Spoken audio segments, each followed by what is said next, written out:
Our protocol is significant because it describes for the first time how to perform a supramaximal intensity training in mice, especially in hypoxia, and if it induces specific vascular endothelium adaptations. The main advantage of using this technique with mice is that it allows further investigation of vascular mechanism. Exercise training is an important strategy for maintaining health and preventing many chronic diseases.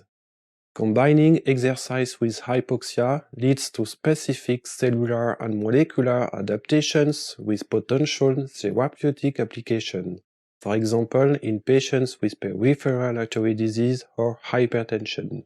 Demonstrating this procedure will be Jessica Lavier, a PhD student from the laboratory of the Angiology division, Steve Ménetrey, a technician from the laboratory of the Neonatal division, and Manon Beaumann, a PhD student from the laboratory of the Neonatal division.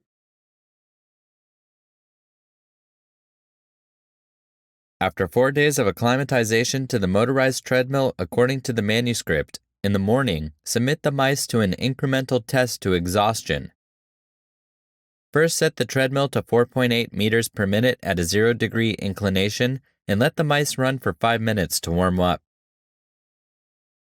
Then, increase the speed by 1.2 meters per minute every 3 minutes until exhaustion, which is reached when the mouse either spends 3 consecutive seconds on the electric grid or the apparatus displays the mouse receives 100 shocks.